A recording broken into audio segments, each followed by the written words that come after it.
The Super Bowl might be over, but 2024's fantasy football season starts now. Free agency is just around the corner, plenty of questions to answer. I've got a bunch of free agent quarterbacks who could really shift the landscape a lot, some more so than others. We're going to look at their market value, best ball ADP, current dynasty value, help you decide if you should be rostering them in 2024. Number one, it's Kirk Cousins. He was the QB7 in points per game in 2023. He's been a top 12 quarterback in 8 of the last 9 seasons. And it was really sad to see him tear his Achilles in week 8. He was playing as well as ever, completion rate of 69.5%, taking care of the ball as well with an interception rate of only 1.6%.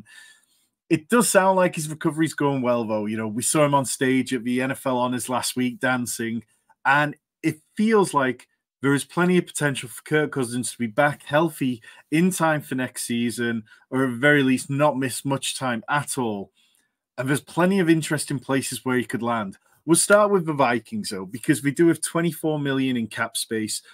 Justin Jefferson does need paying. That has to be the priority for him. But bringing Kirk Cousins back should absolutely be something that they're really trying actively to do. If it happens, it's probably going to happen soon because they need him to sign before free agency starts. Once free agency starts, if he hasn't signed already, the dead cap hit of like $24 million will immediately go on to 2024's salary. So once free agency hits, if it hasn't happened by then, it probably isn't going to happen. The Vikings, they pick 11th in the draft. You know, Kirk Cousins would have Justin Jefferson, Jordan Addison, TJ Hawkinson. There's not many better trios of receivers around the league, but in terms of ones that would be interesting, we'll get to them in a second. His current dynasty value in Superflex is 109. You could get him in 1 QB leagues for a 24 4th. In those leagues, you really need the difference makers. And right now, Kirk Cousins just isn't a difference maker. So you aim higher there. But in Superflex at 109, we know there's a bit of a tier break at the minute. We know around the 107, 108, things seem to taper off. If you haven't watched a rookie mock draft yet, all over our channel, we've got a bunch of great guests doing rookie mock drafts talking about how this area of the draft, it drops off. So if you're needing a QB and you don't feel enamored with any of the players around that range, Kirk Cousins would be a buy. Over on Underdog, early best ball drafts, his ADP is 138.1. If you're drafting him right now, I think you've got to be looking at it as a free quarterback build only, just in case there is any issues with his recovery or in case he lands on a team which isn't as fantasy relevant as the Vikings can be. In terms of landing spots, we already talked about how Minnesota might be the best there. But Atlanta, get him in Atlanta with Kyle Pitts, Drake London, Bijan Robinson. That is a recipe for a lot of fun. I think that could be one which would be good. Or the other one that springs to mind is Las Vegas. Jacoby Myers, Devontae Adams. You know, Michael Mayer could take a leap. We've seen Kirk Cousins make tight ends relevant. So that would be another fun one. And it feels like Kirk Cousins has the widest range of outcomes of any of the quarterbacks who could possibly hit the free agency market. The fantasy football season, it doesn't sleep. We've got so much dynasty, rookie, best ball, even redraft content over the next few months. Some of the biggest names in the industry lined up as guests. As we close in on 1,700 subscribers, hit that button and let us help you. Quarterback number 2, Ryan Tannehill, only played 9 games in 2023. No finish higher than QB 15. Only 2 passing touchdowns in 9 games. It was bleak for Ryan Tannehill in 2023. But what did we expect? Nobody expected anything good. You know, his ADP last year was way down because the Titans weren't set up to succeed. Yes, they brought in Nuke Hopkins late in the day, but Treylon Burks, I think it's time to give up on him. Chigozie Okonkwo has some promise, but there's no consistency there. And the Titans' offensive line was just downright bad, and we knew it was going to be bad going into the season. It's been miserable for Tannehill in Tennessee pretty much since the Titans traded away A.J. Brown. Last year, he took 30 sacks in 9 games. He had 4 games where he got sacked 5 times. But Tannehill's the kind of player who will have suitors in free agency. We can look at his current value in Dynasty. It's really low. I think you could go out and buy him for the late second or maybe even 2/3. On Underdog, he's going undrafted. And I think that's the right decision right now. Ryan Tannehill isn't that fantasy relevant that we need to be taking speculative shots on him based on where his landing spot might be. The landing spots that I think would be good for Tannehill? Pittsburgh, we've got to start there. Arthur Smith back in the game as offensive coordinator. And it's fair to point out that when Arthur Smith was the offensive coordinator in Tennessee, it was some of the best football of Ryan Tannehill's career.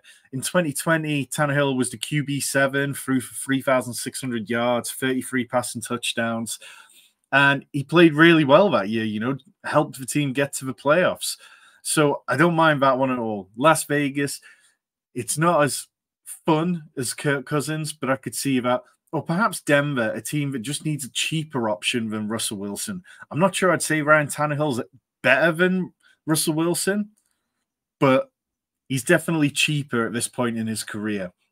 PFF project him to have a 2-year contract for $11 million per year, which seems about right for Ryan Tannehill at this point. The other teams who he could land with, maybe Washington Commanders, New England Patriots, he's the kind of quarterback that will appeal to teams who want a bridge quarterback to ease the pressure on a rookie. Baker Mayfield, coming off the best season of his career, set career highs in completion rate, passing yards, touchdowns, and it just feels like this is a good match. It would be very surprising if Baker Mayfield didn't end up back in Tampa Bay. We've got $36 million available currently on this year's salary cap, and they can definitely make moves to open up a little bit more as well.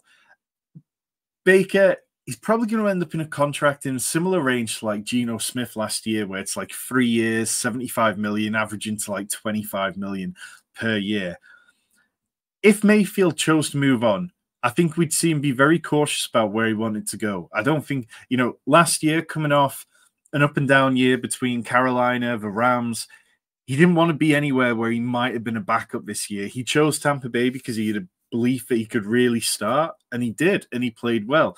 He displayed good chemistry with Mike Evans to start the year, good chemistry with Chris Godwin down the stretch, and even made Kyle Orton fantasy relevant in the playoffs.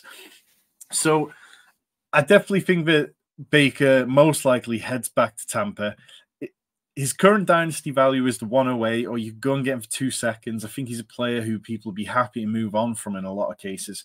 And on underdog, he's going at 162.8. I think that's a value. I think that people are hedging a little too much on the idea that one of Mike Evans or Baker Mayfield don't end up back in Tampa, and I'd be willing to scoop those values for now. The landing spots that stand out, of course, Tampa Bay. Atlanta would be fun. There's a good offensive line there. We know that Baker Mayfield is at his best when he's protected well. I think he could do good things with Drake London. We know he's not averse to taking shots downfield. That might finally open up Drake London's fantasy potential. And even Kyle Pitts, it would be easy to say that Baker Mayfield, if he plays anywhere near like last year, would be the best quarterback that Kyle Pitts has ever played with in the NFL. And the other one that stands out is Minnesota. If they're looking for a cheaper option, then perhaps they go down to Baker Mayfield. Next up, it's Gardner Minshew. QB 31 last year, 3,164 yards. It's quite an achievement to be QB 31 when you've passed for that many yards, but the touchdowns just weren't there. He had an okay completion rate of 62.6%. That's over the course of his career. 37 career starts, and he's completed 62% of his passes. 59 touchdowns, 24 interceptions. We just know what Gardner Minshew is by now. He had 3 top 12 weekly finishes last year in 14 games. Finishes QB 20 or worse in 8 games. We've seen it in Jacksonville and Indianapolis for prolonged periods now, and as well as a small sample in Philly. He's a very volatile fantasy asset. He's a very volatile quarterback in general.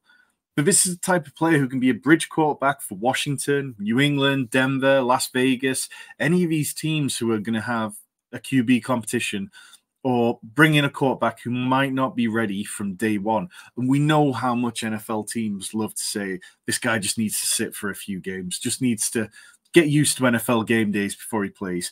We saw that Gardner had a good relationship with Anthony Richardson this year, and the Colts probably want him back, but it's fair for Gardner Minshew to go out there and test the market. We know he's got a lot of belief in himself. We know that he's going to want to see what he could get if he went to another team. In terms of dynasty value, you can see 2/3 would get it done. I think most people understand that this guy's just a backup. And on underdog, he's not being drafted. Even if he lands somewhere, I don't believe he's going to start enough games this year to make him relevant in best ball this year. The places where he could land, Colts, obviously we've talked about that one already. The Panthers, he would be the ideal kind of backup. If the Panthers don't bring back Andy Dalton and they just need somebody with a bit of experience, somebody who can step in and take off some of the pressure as and when needed. And it might appeal to Minshew simply because he might feel like he's got a chance at starting if Bryce Young doesn't actually improve. And then the other one, Washington. Washington seem to be going back and forth on which quarterback they want in the draft. But it might be a case where, you know, if they took someone like Jaden Daniels, he's not going to be ready to go from day one, and they'd want somebody there to ease that transition. Next up, it is Joe Flacco. And I'm going to get called a hater on this one. But look, you can see, in case you haven't guessed, I am a Ravens fan. I love Joe Flacco. The man is a legend. But he is age 39. He was the QB4 between weeks 13 to 17 with 1,616 passing yards. And fantasy DFS, he was fantastic. The value was there each and every week in DFS. But he also led all quarterbacks in interception rate across those 4 games. It was by no means as good as the box score sometimes suggested. They really ran pure. And I just don't think that Joe Flacco's really got it in him to go somewhere and start for a whole season. It was a perfect set of circumstances last year. And it was made better because he got to come in and follow Deshaun Watson, who looked miserable for the vast majority of last year. Joe Flacco was the right guy in the right situation. But let's not count on it happening again. We have still got a couple more quarterbacks to get to, but before we get to them, 90% of you watching this channel are not subscribed. I know a lot of you come back and watch more videos. Make sure that you see them all. We've got so much helpful content here. We're going to throw these two in together. A couple of backups, Jacoby Brissett and Jameis Winston. Brissett, the last time we really saw him play was with the Browns in 2022 when he played better than Deshaun Watson did. With the Commanders this year, he didn't really get much playing time at all.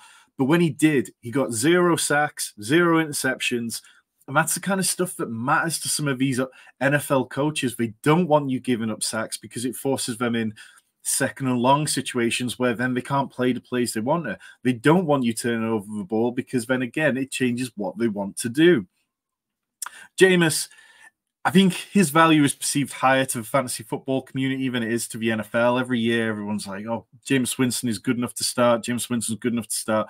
If he was that good, a team would have traded for him by now or made a decision. The Jamal Williams touchdown decision when they were supposed to kneel in week 18 against the Falcons, that might cost him a chance to return to the Saints. But it wouldn't be the worst thing in the world if he did. So in terms of landing spots, Jacoby Brissett, Atlanta makes plenty of sense. If they're not picking high enough where they're really going to get one of the elite quarterbacks, so we might need somebody who's going to come in and just ease the pressure on a rookie. Washington, re-signing there, helping whatever rookie they draft would be a good shout. Or Pittsburgh. I fully believe Jacoby Brissett is familiar enough with the AFC North that he could go into Pittsburgh and be an upgrade on Kenny Pickett. Be definitely an upgrade on Mitch Trubisky or Mason Rudolph. I think that he would be the kind of player who could play well within the kind of systems that they're looking at. Jameis, landing spots, New Orleans Saints. I know that it ended a bit messy towards the end of this season, but his personality seems to be appreciated by the people in the locker room, and that matters a lot. And if Derek Carr stinks again next year, then that is going to be the time where they might start looking at their options. The Giants, Daniel Jones recovering from his ACL injury. Who's to say that he recovers in time to start the season? If he does, great. But if not, are you really going to roll Tommy DeVito out there again or Tyrod Taylor? Jameis Winston would be an upgrade on both of them. And then Pittsburgh. Yes, Pittsburgh probably seems like a bit of a different one when Mike Tomlin likes things done in a certain way. But he's also kept in check a lot of big egos over the year. And I think he could definitely manage Jameis Winston to an extent.